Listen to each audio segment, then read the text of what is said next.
സർക്കാരിന്റെ കണ്ണ് തുറക്കാൻ വേണ്ടി കോടതി ഒന്ന് കണ്ണുരുട്ടി. അതാണ് സംഭവിച്ചിരിക്കുന്നത്. കാരണം തുറക്കില്ല എന്ന് പറഞ്ഞ് മുറുക്കി അടച്ചു നിൽക്കുകയായിരുന്നു മുഖ്യമന്ത്രി മുതൽ സാംസ്കാരിക മന്ത്രി വരെ ഉള്ള ആളുകൾ. ഇടയ്ക്കെങ്കിലും ഒരു പകുതിയെങ്കിലും തുറക്കാൻ ശ്രമിച്ച ഒരേ ഒരാൾ മന്ത്രി KN ബാലഗോപാലാണ്. ബാക്കിയുള്ളവരെല്ലാം നിങ്ങൾ എത്ര നിർബന്ധിച്ചാലും ഞങ്ങൾ തുറക്കില്ല എന്ന് പറഞ്ഞുകൊണ്ട് ഇറുക്കി അടച്ചിരിക്കുകയായിരുന്നു. അത് റിപ്പോർട്ട് പുറത്തു വന്നപ്പോൾ എന്ന് മാത്രമല്ല, ഇതിനു മുൻപ് ഒന്നാം പിണറായി സർക്കാരാണല്ലോ ഈ കമ്മിറ്റിയെ വെച്ചത്. ഒന്നാം പിണറായി സർക്കാരിന്റെ കാലത്ത് തന്നെയാണല്ലോ ഈ റിപ്പോർട്ട് കൈമാറിയത്. അപ്പോൾ റിപ്പോർട്ട് കൈമാറിയതിനു ശേഷം രണ്ടാം പിണറായി സർക്കാരും വന്ന് രണ്ടാം പിണറായി സർക്കാരും താഴെ ഇറങ്ങി ഇനിയിപ്പോൾ മൂന്നാം പിണറായി സർക്കാരുണ്ടോ അല്ലെങ്കിൽ മൂന്നാമതൊരു കമ്മ്യൂണിസ്റ്റ് സർക്കാരുണ്ടോ എന്നതൊക്കെ തീരുമാനിക്കാൻ പോകുന്നേയുള്ളൂ ജനം. ആ തീരുമാനമെടുക്കാൻ എന്തായാലും ജനത്തിന് മുന്നിൽ നല്ല ഒരു അവസരം ഇപ്പോൾ സർക്കാർ തുറന്നു കൊടുത്തിട്ടുണ്ട്. സ്ത്രീപക്ഷം എന്നൊന്നും ഇനി വെറുതെ പേരിന് പോലും പറയേണ്ട.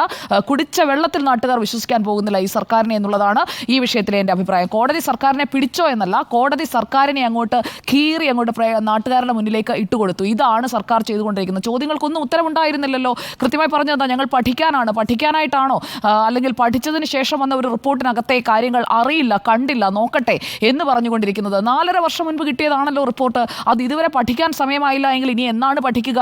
അതുകൊണ്ടാണ് കോടതി ഇങ്ങ് കൊണ്ടുപോവാ, പഠിപ്പിച്ചു തരാം എന്ന് പറഞ്ഞത്. അതായത് പകുതി അങ്ങ് മാറ്റി വെക്കേണ്ട, വിവരാവകാശ കമ്മീഷണർ പറഞ്ഞ ഭാഗങ്ങൾ മാത്രമാണോ നിങ്ങൾ മാറ്റിയത്? അതൊന്നും കോടതിക്ക് അറിയേണ്ട. കോടതി പറഞ്ഞത് ഹേമ കമ്മിറ്റി തയ്യാറാക്കിയ റിപ്പോർട്ട് എന്താണോ ആ റിപ്പോർട്ടിന്റെ ഒരു കോപ്പി ഒരു കവറിലാക്കി ഇങ്ങ് കൊണ്ടുവരാൻ പറഞ്ഞു.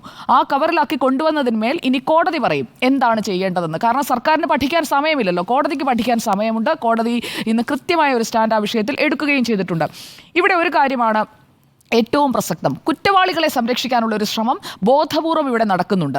ആ കുറ്റവാളികളെ സംരക്ഷിക്കാനുള്ള ഒരു ശ്രമം ഒരു സിസ്റ്റത്തിൽ നടക്കുമ്പോൾ അതിന്മേൽ തുറന്ന കണ്ണോടുകൂടി നോക്കിയിരിക്കുന്ന പൊതുജനം ആദ്യം അത് ശ്രദ്ധിക്കും, പിന്നെ മാധ്യമങ്ങൾ ശ്രദ്ധിക്കും. ഇപ്പോൾ കോടതിയും അത് ശ്രദ്ധിച്ചിരിക്കുന്നു. കോടതി അക്കാര്യത്തിൽ കൃത്യമായ ഒരു സ്റ്റാൻഡ് എടുക്കുകയാണ്. ഇവിടെ ഇന്ന് ആക്ടിംഗ് ചീഫ് ജസ്റ്റിസിന്റെ അധ്യക്ഷതയിലുള്ള ഡിവിഷൻ ബെഞ്ച് പറഞ്ഞിരിക്കുന്നത് ഈ ക്രിമിനൽ പ്രൊസീഡിങ്സ് തുടങ്ങുന്നതിന്, അതായത് സെക്ഷൽ ഒഫൻസസ് ഈ റിപ്പോർട്ടിൽ ഉണ്ടല്ലോ, അങ്ങനെയാണല്ലോ അത് പുറത്തു വന്നിരിക്കുന്നത്. അപ്പോൾ ഈ സെക്ഷൽ ഒഫൻസസിനെ കുറിച്ചുള്ള വിശദീകരണങ്ങൾ ഈ റിപ്പോർട്ടിൻ്റെ പല ഭാഗങ്ങളിലായി നമ്മൾ പലതവണ ചർച്ച ചെയ്തതായതുകൊണ്ട് ഞാൻ അതിൻ്റെ വിശദാംശങ്ങളിലേക്ക് പോകുന്നില്ല. കൃത്യമായി കോടതി പറഞ്ഞിരിക്കുന്നു, the report indicates sexual harassment and sexual exploitation against women in cinema industry. അത് ഈ റിപ്പോർട്ടിലുണ്ട് എന്നത് കോടതി ഇന്ന് വാദത്തിനിടയിലും പറയുന്നു, ഉത്തരവിലും ആ വാചകം എടുത്തു പറയുന്നുണ്ട്. അപ്പോൾ സെക്ഷൽ ഹരാസ്മെന്റും സെക്ഷൽ എക്സ്പ്ലോയിറ്റേഷനും ഏത് സ്ഥലത്തായാലും ആർക്കെതിരെ ആയാലും നടന്നിട്ടുണ്ടെങ്കിൽ എന്താണ് ചെയ്യേണ്ടത്? സാമാന്യഗതിയിൽ കേസെടുക്കണം. അപ്പോൾ ഇനി കേസെടുക്കണം പിള്ളേച്ച എന്ന് കോടതി പറഞ്ഞാലേ ഞങ്ങൾ അനങ്ങൂ എന്ന് പറഞ്ഞാണ് ഇരിക്കുന്നത് എന്നുണ്ടെങ്കിൽ അത് കോടതി പറയട്ടെ എന്നത് മാത്രമേ നമുക്ക് പറയാൻ കഴിയുകയുള്ളൂ. ഇവിടെ ഇപ്പോൾ സർക്കാരിനത് മനസ്സിലാകാഞ്ഞിട്ടൊന്നുമല്ല. കാരണം അഡ്വക്കേറ്റ് കൂടിയായ ധനമന്ത്രി KN ബാലഗോപാൽ കോടതി ഇത് ഉത്തരവിടുന്നതിന് മുൻപ് തന്നെ, ഇടക്കാല ഉത്തരവ് വരുന്നതിന് മുൻപ് തന്നെ നല്ല രീതിയിൽ അത് പറഞ്ഞു. മുഖ്യമന്ത്രി പറഞ്ഞതിനൊരു തിരുത്ത് പോലെയാണ് ധനമന്ത്രി പറഞ്ഞത്. ഒരാളെങ്കിലും അറ്റ്ലീസ്റ്റ് പറഞ്ഞല്ലോ. കാരണം ഇടതു സർക്കാരിലുള്ള പ്രതീക്ഷ ആകമാനം നഷ്ടപ്പെടുന്ന രീതിയിലേക്ക് കാര്യങ്ങൾ പോകാതെ ഒരാളെങ്കിലും പറഞ്ഞല്ലോ എന്നുള്ളതാണ് ഞാൻ ആ പ്രതികരണത്തെ കാണുന്നത്. കാരണം സാംസ്കാരിക മന്ത്രി ആവർത്തിച്ചുകൊണ്ടേ ാണ് കോടതിയുടെ ഉത്തരവ് വരുമ്പോഴും അദ്ദേഹത്തിന് വലിയ മാറ്റമൊന്നും ഞാൻ കാണുന്നില്ല. നമ്മൾ അങ്ങനെ ചെയ്യില്ല എന്ന് പറഞ്ഞില്ലല്ലോ എന്നാണ് ഒടുവിൽ ന്യായീകരിക്കാൻ ശ്രമിച്ചത്. ഞാൻ അങ്ങനെയാണ് എനിക്ക് മനസ്സിലായത്. പിന്നെ ഈ ആളുകളുടെ സ്വകാര്യത, അവരുടെ അഡ്രസ്സ് അല്ലെങ്കിൽ അവരുടെ ഒരു അനോണിമിറ്റി മെയിൻറ്റെയിൻ ചെയ്യണം. അതാണല്ലോ ആകെയുള്ള മുന്നിലുള്ള കാര്യം. അത് ഇരയുടെ സ്വകാര്യത എന്ന് പറയുന്നത് മറ്റാരെങ്കിലും രക്ഷിക്കുന്നതിന് വേണ്ടിയിട്ടുള്ള ഒരു ടൂളാക്കി മാറ്റരുത്. ഇവിടെ അതാണ് സംഭവിച്ചുകൊണ്ടിരിക്കുന്നത്. ഇവിടെ ഒരു ടൂളാക്കി മാറ്റിയിരിക്കുന്നത് എന്തിനാണ്? ഇരയുടെ സ്വകാര്യത സംരക്ഷിക്കാൻ. അവർക്ക് പരാതി കൊടുക്കാൻ പറ്റാത്തത് കൊണ്ട് അവർ പറഞ്ഞ കാര്യങ്ങളെല്ലാം ഞങ്ങൾ മനസ്സിലാക്കും, ഞങ്ങൾ പഠിക്കും, പഠിച്ചിട്ട് എന്ത് ചെയ്യും? ഭാവിയിൽ ഞങ്ങൾ അതൊക്കെ ശരിയാക്കും. ഈ 4.5 വർഷം മുൻപ് മൊഴി കൊടുത്ത സ്ത്രീകൾക്ക് അവർക്ക് ഇത്രയും കാലം നഷ്ടപ്പെട്ട അവസരങ്ങൾ ആര് തിരിച്ചു കൊടുക്കും? അവസരങ്ങൾ നഷ്ടപ്പെട്ടത് ഈ അഡ്ജസ്റ്റ്മെന്റിന് വഴങ്ങാത്തത് കൊണ്ടാണെന്നാണല്ലോ ഇവർ പോയി മൊഴി കൊടുത്തിരിക്കുന്നത്. അല്ലെങ്കിൽ അഡ്ജസ്റ്റ്മെന്റിന് വിളിച്ച ആളുകളെ കുറിച്ച് എങ്ങനെയൊക്കെ സെക്ഷൽ ഡിമാൻഡ്സ്, എവിടെ വരണം, എപ്പോൾ വരണം, എങ്ങനെ വരണം, എന്തൊക്കെ തരത്തിലുള്ള കാര്യങ്ങളാണ് ഇവർ ആവശ്യപ്പെട്ടതെന്നുള്ളതിന്റെ തെളിവുകളാണല്ലോ കൊടുത്തത്. അതൊന്നും ഈ സെക്ഷൽ എക്സ്പ്ലോയിറ്റേഷന്റെയോ അല്ലെങ്കിൽ ഈ പറയുന്ന സെക്ഷൽ ഹരാസ്മെന്റിന്റെയോ ഒന്നും പട്ടികയിലോ പരിധിയിലോ വരില്ല എന്നാണോ സർക്കാർ ധരിച്ചു വെച്ചിരിക്കുന്നത്? അങ്ങനെയാണോ സർക്കാർ മനസ്സിലാക്കിയിരിക്കുന്നത്? അതാണോ ഇനി പഠിക്കാൻ പോകുന്നത്? ആരെയാണ് പറഞ്ഞു പറ്റിക്കുന്നത്? ഇത്രയൊന്നും അറിയാത്ത മനുഷ്യരൊന്നുമല്ലല്ലോ. ഇതിനൊന്നും ഇരട്ടച്ചങ്കൊന്നും വേണ്ട. കുറച്ച് മനുഷ്യത്വമുള്ള ഒറ്റ ചങ്ക് മതി. ഇരട്ട ചങ്കാണ്, വടിവാളാണ് എന്നൊക്കെ പറഞ്ഞ് വെല്ലുവിളിച്ചിട്ടൊന്നും ഒരു കാര്യവുമില്ല. മനുഷ്യത്വമുള്ള ഒരു ഒറ്റ ചങ്ക് മതി ഇക്കാര്യത്തിൽ. അതില്ല എന്നുള്ളത് കേരളത്തിലെ ജനങ്ങൾക്ക് ബോധ്യപ്പെട്ടിട്ടുണ്ട്. അത് ഇന്ന് കോടതി പറഞ്ഞതിലൂടെ കുറച്ചുകൂടി ക്ലിയർ ആയിട്ടുണ്ട്. അത്ര മാത്രമേ ഉള്ളൂ. ഇത്രയും കാലം മാധ്യമങ്ങളാണ് പറഞ്ഞുകൊണ്ടിരുന്നതെങ്കിൽ ഇപ്പോൾ ഇതാ കോടതി കൃത്യമായിട്ട് ആ കാര്യം പറഞ്ഞിരിക്കുന്നു. കോടതി ഇതിലൊരു ഉത്തരവിലേക്കല്ല എത്തിയിരിക്കുന്നത്, പക്ഷേ കോടതി ഇതിൽ എക്സ്പോസ് ചെയ്തിട്ടുണ്ട് എന്നുള്ളതാണ് ഇന്നത്തെ നടപടികളിൽ നിന്ന് നമ്മൾ മനസ്സിലാക്കേണ്ട കാര്യം. അതായത് if any cognizable offences are disclose to the committee whether criminal action is necessary or not will have to be decided by this court. ഹൈക്കോടതി പറയും. ഹൈക്കോടതി അതിനാണ് റിപ്പോർട്ട് വിളിച്ചു വരുത്തുന്നത്. ആ റിപ്പോർട്ടിന്റെ പൂർണ്ണ രൂപം എക്സിബിറ്റ്സ് അടക്കം, നേരത്തെ ഉണ്ണി സാർ വിശദമായി പറഞ്ഞതുകൊണ്ട് ഞാൻ അതിലേക്ക് പോകുന്നില്ല. എക്സിബിറ്റ്സ് അടക്കമായി എക്സിബിറ്റ്സിൽ എല്ലാ കാര്യങ്ങളും ഉണ്ടല്ലോ, അതുപോലെ തന്നെ അനക്ഷറായി വെച്ചിട്ടുള്ള കാര്യങ്ങളുണ്ടല്ലോ, അതെല്ലാം ചേർന്നിട്ടുള്ള പൂർണ്ണമായ ആ ഒരു സെറ്റ്. ഇനി അതിൽ നിന്ന് എന്തെങ്കിലും എടുത്ത് മാറ്റുമോ എന്നുള്ളത് എനിക്കറിയില്ല. എന്തായാലും പൂർണ്ണമായ ആ രൂപം വേണം എന്നുള്ളതാണ്, കമ്മിറ്റിയുടെ റിപ്പോർട്ടിന്റെ പൂർണ്ണ രൂപം വേണം എന്നുള്ളതാണ് കോടതി ആവശ്യപ്പെട്ടിരിക്കുന്നത്. അത് കോടതി പരിശോധിക്കട്ടെ. കോടതി പരിശോധിച്ചിട്ട് ഇതിനകത്ത് സെക്ഷൽ ഫേവേഴ്സ് അല്ലെങ്കിൽ സെക്ഷൽ ഹരാസ്മെന്റ് ഇതൊന്നും നടന്നതിനുള്ള തെളിവുകളൊന്നും പര്യാപ്തമല്ല, ഇവരൊക്കെ ഈ പഠനത്തിന് വേണ്ടി കൊടുത്തിട്ടുള്ള വിലപ്പെട്ട വിവരങ്ങൾ മാത്രമാണ് എന്ന് കോടതി പറയുകയാണെങ്കിൽ നമുക്കത് അംഗീകരിക്കാം. പക്ഷേ സർക്കാർ ആ രീതിയിലുള്ള, കോടതി ഇന്നിപ്പോൾ വിളിച്ചു വരുത്തി പരിശോധിക്കാൻ കാണിച്ച ആ ഒരു അവധാനത, ഒരു മിനിമം മര്യാദയെങ്കിലും സർക്കാർ ഇക്കാര്യത്തിൽ കാണിക്കണമായിരുന്നു. ഈ റിപ്പോർട്ട് എടുത്തൊന്ന് വായിച്ചെങ്കിലും നോക്കാമല്ലോ. റിപ്പോർട്ട് വായിച്ചിട്ടില്ല, നോക്കട്ടെ, ഞാനത് കണ്ടിട്ടില്ല. ഇന്ന് കോടതിയിൽ പോയി പറഞ്ഞത് ഈ ഒഴിവാക്കിയ ഭാഗത്ത് എന്താണുള്ളതെന്ന് അറിയില്ല എന്നാണ്. അതെങ്ങനെയാണ് അറിയാതിരിക്കുക? സർക്കാരിൻ്റെ ഭാഗത്തേക്ക് ഈ ഹേമ കമ്മിറ്റി റിപ്പോർട്ട് കൈമാറുമ്പോൾ ഒഴിവാക്കാൻ പറഞ്ഞത് എന്തിനാണ്? സ്വകാര്യത മാനിച്ചുകൊണ്ട് ആ കാര്യങ്ങൾ പുറത്തു വരാതിരിക്കാനും ചർച്ച ചെയ്യപ്പെടാതിരിക്കാനും വേണ്ടിയാണ്. അത് ഇരയുടെ സ്വകാര്യതയ്ക്ക് വേണ്ടിയാണ് പുറത്തേക്ക് വിടാതിരുന്നത്. പക്ഷേ അകത്തിരിക്കുന്ന ഇക്കാര്യം കണ്ടിട്ടേ ഇല്ല എന്ന് പറഞ്ഞു കഴിഞ്ഞാൽ ആരാണ് വിശ്വസിക്കുക? കണ്ടിട്ടില്ല എന്നാണ് ഇന്ന് കോടതിയിൽ പോയി പറഞ്ഞത്. അതുപോലെ തന്നെ ഈ റിട്ട് പെറ്റീഷൻ കോടതി ഇന്ന് അഡ്മിറ്റ് ചെയ്യുന്നതിനോടൊപ്പം സർക്കാരിൻ്റെ സ്റ്റാൻഡ് ഇതിൽ എന്താണ് എന്ന് കൃത്യമായി മനസ്സിലാക്കണമെന്ന് പറഞ്ഞുകൊണ്ട് തന്നെയാണ് അടുത്ത മാസത്തേക്ക് അത് പോസ്റ്റ് ചെയ്തിരിക്കുന്നത്. ഈ വനിതാ കമ്മീഷൻ ഇക്കാര്യത്തിൽ സുവമോട്ടോ ഉൾപ്പെടുത്തി, കക്ഷിയായി ഉൾപ്പെടുത്തി. അതിൽ വനിതാ കമ്മീഷൻ അധ്യക്ഷ പറഞ്ഞത് എന്താണ്? വനിതാ കമ്മീഷൻ അധ്യക്ഷ പി സതീദേവിയുടെ പ്രതികരണം അതിനുശേഷം വരുന്നുണ്ടായിരുന്നു. അവരിപ്പോഴും ആ പരാതിയിൽ പിടിച്ചു തന്നെ നിൽക്കുകയാണ്. അപ്പോൾ സർക്കാരിൻ്റെ ഭാഗമായ, സർക്കാരിൻ്റെ തന്നെ ഒരു ബോഡിയായ വനിതാ കമ്മീഷൻ്റെ അധ്യക്ഷ ഇപ്പോഴും പരാതി വേണം. ഇര പോയി പരാതി കൊടുക്കുന്നതിനെക്കുറിച്ച് ഇന്നത്തെ വാദത്തിൽ, ഉത്തരവിൻ്റെ ഭാഗമല്ല എങ്കിലും വാദത്തിനിടയിൽ പറഞ്ഞ കാര്യങ്ങൾ നമ്മൾ കേട്ടതാണല്ലോ. കൃത്യമായി കോടതി ചോദിച്ചത് എന്താണ്? ഇര പോയി പരാതി കൊടുക്കണമെന്നാണെങ്കിൽ ഈ കമ്മിറ്റിക്ക് മുന്നിൽ മൊഴി നൽകുമ്പോൾ പോലും ഭയമാണെന്ന് പറയുന്ന ഒരാൾ പരാതിയുമായി 4.5 വർഷം കഴിയുമ്പോഴേക്കും വീണ്ടും അതിൽ പോയി പിടിക്കാൻ നിൽക്കുമോ? ഒരുപക്ഷെ അവർക്കിപ്പോൾ അവസരങ്ങൾ കിട്ടുന്നുണ്ടാകാം. അല്ല എങ്കിൽ അവർ അന്ന് അനുഭവിച്ചതിൽ നിന്നും ഇപ്പോൾ കുറച്ചുകൂടി മലയാള സിനിമയിൽ മാറ്റം വന്നിട്ടുണ്ട്. പുതിയ ആളുകൾ പടങ്ങൾ എടുക്കുന്നുണ്ട്. അപ്പോൾ പണ്ട് നേരിട്ടിരുന്നത് പോലെയുള്ള, അല്ലെങ്കിൽ ഈ പറയുന്ന പവർ ഗ്രൂപ്പ് മാത്രമല്ലാത്ത വിഭാഗങ്ങളും ശക്തി പ്രാപിച്ചു വരുന്ന സമയമാണല്ലോ.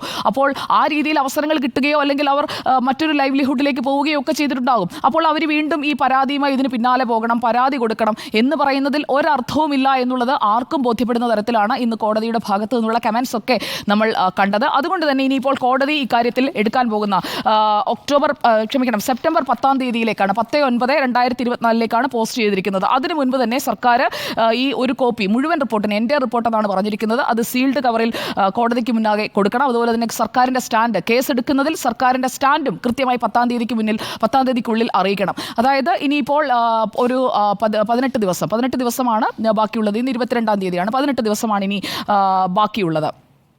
അപ്പോൾ ഇതിനകത്ത് ഈ കാസ്റ്റിംഗ് കൗച്ചിനെ കുറിച്ചുള്ള കാര്യങ്ങൾ മാത്രമാണ് ചർച്ചയാകുന്നത്, അല്ലെങ്കിൽ കാസ്റ്റിംഗ് കൗച്ചിനെ കുറിച്ച് നിങ്ങൾ വെറുതെ വീണ്ടും ചർച്ച ചെയ്യുകയാണ് എന്നൊക്കെയുള്ള ഒരു സ്റ്റാൻഡ് ഇപ്പോൾ ഉയർന്നു വരുന്നുണ്ട്. അതായത് മാധ്യമങ്ങൾ ഇത് വെറുതെ ചർച്ച ചെയ്യുകയാണ്, റിപ്പീറ്റഡ് ആയിട്ടുള്ള ചർച്ചകളിലേക്ക് പോവുകയാണ്. ഇതിലെന്താണ് അർത്ഥമുള്ളത്? ഇവിടെ മൗനം തുടരുന്ന താരസംഘടനയെക്കുറിച്ച് എന്താണ് ആരും പറയാത്തത്? ഇനി ചർച്ച ചെയ്യേണ്ടത് മൗനം തുടരുന്ന താരസംഘടനയെക്കുറിച്ചാണ്. രാജാക്കന്മാരെ കുറിച്ചും പറയണം. അതെ, ഞാൻ അതിലേക്ക് വരികയാണ്. താരസംഘടനയും അതിന് നേതൃത്വം നൽകുന്ന ആളുകളും ഈ AMMAയുടെ ഔദ്യോഗിക ഭാരവാഹികളടക്കം ഇനി മിണ്ടാതിരിക്കാൻ പറ്റില്ല. ഇവരുടെ എല്ലാവരുടെയും പിന്നാലെ ക്യാമറയും കൊണ്ട് പോയിട്ടാണെങ്കിലും ഇവരുടെ പ്രതികരണം ഈ വിഷയത്തിൽ വേണം. കാരണം അവരുടെ ഇൻഡസ്ട്രിയെ കുറിച്ചുള്ള ഒരു പ്രധാനപ്പെട്ട പഠന റിപ്പോർട്ടല്ലേ വന്നിരിക്കുന്നത്. ആ പഠന റിപ്പോർട്ട് അവരൊന്ന് വായിക്കണ്ടേ? വായിക്കാൻ പറ്റില്ലെങ്കിൽ നമുക്ക് വായിച്ചു കൊടുക്കാം. അവർ ആ റിപ്പോർട്ട് വായിക്കട്ടെ, അതിന്മേൽ അവരുടെ കമന്റ്സ് നമുക്ക് അറിയണ്ടേ. ഇത് പഠിക്കട്ടെ എന്നാണ് പറഞ്ഞത്. അത് പഠിക്കണം, പഠിച്ചിട്ട് ഉത്തരം പറയണം. അത് ഓരോരുത്തരും പറയണം. നല്ല വിദ്യാഭ്യാസം ഉള്ളവരൊക്കെ തന്നെയാണ് സിനിമാ മേഖലയിലുള്ളവർ. അതുകൊണ്ട് അവർക്ക് ഇത് വായിച്ച് മനസ്സിലാക്കാനും, പിന്നെ അവരുടെ ഇൻഡസ്ട്രി ആയതുകൊണ്ട് നമ്മളെക്കാൾ നന്നായി അവർക്ക് അത് ഇന്റർപ്രറ്റ് ചെയ്യാൻ പറ്റും. ഇനി അവരെക്കുറിച്ചാണ് എന്നുണ്ടെങ്കിൽ അവർക്കത് ബോധ്യപ്പെട്ട് തിരുത്താൻ കഴിയും. അവരാണിത് വായിക്കേണ്ടത്. ഇപ്പോൾ നമ്മളിത് വായിച്ച് പഠിച്ചുകൊണ്ടിരിക്കുകയാണ്. ശരിക്കും അവരല്ലേ വായിക്കേണ്ടത്? അവരല്ലേ ഇതേക്കുറിച്ച് ചർച്ച ചെയ്യേണ്ടത്? അവരല്ലേ ഇതേക്കുറിച്ച് പറയേണ്ടത്? അതിന് പകരം അവർ റിഹേഴ്സലിന് പോകുന്നു. റിഹേഴ്സലും കഴിഞ്ഞു, പരിപാടിയും കഴിഞ്ഞു. ഇപ്പോൾ ആ പരിപാടി കഴിഞ്ഞതിൻ്റെ ക്ഷീണവും കഴിഞ്ഞ് ഉറങ്ങി എണീറ്റ് ഇപ്പോൾ ഈ ചർച്ച കാണുന്നുണ്ടെങ്കിൽ ബഹുമാനപ്പെട്ട താരസംഘടനയിലെ ഭാരവാഹികൾ അടക്കമുള്ളവർ നിങ്ങൾ ഈ റിപ്പോർട്ടിനെ കുറിച്ച് പ്രതികരിക്കണം. അല്ലാത്ത പക്ഷം ഈ വേട്ടക്കാർക്കൊപ്പമാണ് നിങ്ങൾ എന്നുള്ളത് പൊതുജനം ആ രീതിയിൽ വിലയിരുത്തും. നിങ്ങളുടെ സിനിമകളെ ഞാൻ പറയട്ടെ, അവരുടെ സിനിമകൾ ഈ താര രാജാക്കന്മാരെ അല്ലെങ്കിൽ താര വിഗ്രഹങ്ങളെ അതിനെ സൃഷ്ടിക്കുന്ന ആരാ? പൊതുജനമാണ്. പൊതുജന സിനിമ കാണുന്നില്ല എന്ന് വെച്ച് കഴിഞ്ഞിട്ടുണ്ടെങ്കിൽ അവിടെ തീരും. ഒരഹങ്കാരവും നിലനിൽക്കില്ല.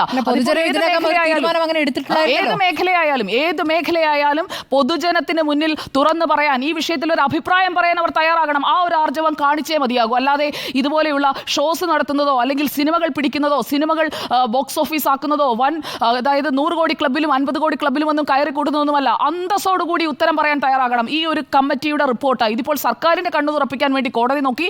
ഇവിടെ താരസംഘടന ഈ മൗനം വെടിയണം. എത്ര ദിവസമായി? 19-ാം തീയതി വന്നതല്ലേ, ഇന്ന് 22-ാം തീയതിയായി. പിറ്റേ ദിവസമാണല്ലോ ചോദിക്കുന്നത്.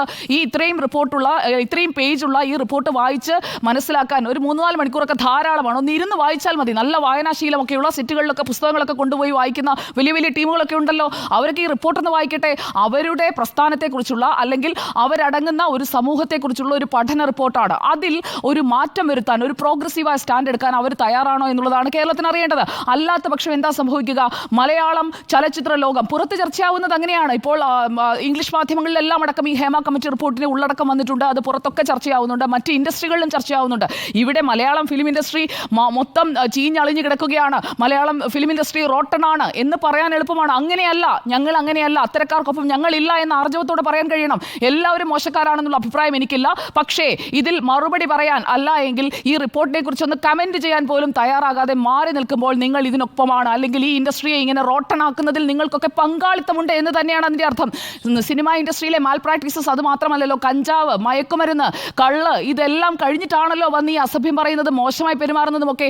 അതൊക്കെ അങ്ങ് എൻ്റെ സെറ്റിൽ വേണ്ട എന്ന് എല്ലാ സൂപ്പർ താരങ്ങൾക്കും തീരുമാനിക്കാമല്ലോ. ഒരു സൂപ്പർ താരം പറഞ്ഞാൽ നായികയെ വരെ മാറ്റുന്ന കാലമാണല്ലോ, അല്ലെങ്കിൽ സംവിധായകരെ മാറ്റുന്ന കാലമാണല്ലോ. അപ്പോൾ ഒരു സൂപ്പർ താരം വിചാരിച്ചാലും ഒരു മാറ്റം കൊണ്ടുവരാനൊക്കെ പറ്റും. അപ്പോൾ സൂപ്പർ താരങ്ങൾ പറയണം, എൻ്റെ സെറ്റിൽ ഇനി മദ്യപിച്ച് അല്ലെങ്കിൽ മയക്കുമരുന്നുമായി ആരും വരാൻ പാടില്ല, അല്ലെങ്കിൽ ഇതിനെ നമ്മൾ നിർത്തണം. എൻ്റെ സെറ്റിൽ സ്ത്രീകൾക്ക് വേഷം മാറുന്നതിനുള്ള സംവിധാനം വേണം, അവർക്ക് നല്ല ശുചിമുറി വേണം, ഇവിടെ കാസ്റ്റിംഗ് കൗച്ചുമായി ഒരുത്തനും വരേണ്ട. ഇതൊക്കെ സൂപ്പർ താരങ്ങൾക്ക് ഈസി ആയിട്ട്, അത്രയും ഫാൻ ഫോളോയിങ് ഉള്ളതാണ്. പൊതുജനങ്ങളുടെ മനസ്സിൽ നിങ്ങളുടെയൊക്കെ ആ ഒരു വിഗ്രഹത്തിന് കൂടുതൽ തിളക്കം കൂടും, നിങ്ങളുടെ ആ ഒരു നക്ഷത്ര ശോഭയ്ക്ക് കൂടുതൽ നന്നായി അത് ജ്വലിച്ചു നിൽക്കും. അപ്പോൾ അതിനൊക്കെ വേണ്ടിയാണ് നിങ്ങൾ സമയം ചെലവഴിക്കേണ്ടത്. അല്ലാതെ ഈ റിപ്പോർട്ടിനെ കുറിച്ച് ഞാൻ എന്തെങ്കിലും പറഞ്ഞാൽ എൻ്റെ കൂട്ടുകാർക്ക് ഇഷ്ടപ്പെട്ടില്ലെങ്കിലോ എൻ്റെ കൂട്ടുകാരനോട് പിണങ്ങിയാലോ എന്ന് വിചാരിച്ച് മാറി നിൽക്കുകയല്ല വേണ്ടത്. ആർജവത്തോടെ നിലപാടെടുക്കാൻ പറ്റണം. അത് സിനിമയിലെ കിടിലൻ ഡയലോഗ് മാത്രം പോരാ. ഡയലോഗ് എഴുതുന്നവരായാലും ഡയലോഗ് പറയുന്നവരായാലും ആ ഡയലോഗ് ഉണ്ടല്ലോ മനസ്സിൽ നിന്ന് വരണം. അല്ലെങ്കിൽ പിന്നെ നിങ്ങൾ എന്തിനാണ് പൊതുജനത്തെ പറ്റിക്കുന്നത്? അങ്ങനെ മനസ്സിൽ നിന്ന് ഒരു ഡയലോഗ് പറയാൻ, ഈ വിഷയത്തിൽ ഒന്ന് പ്രതികരിക്കാൻ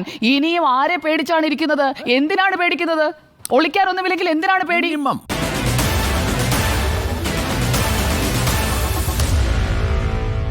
Meet the editors.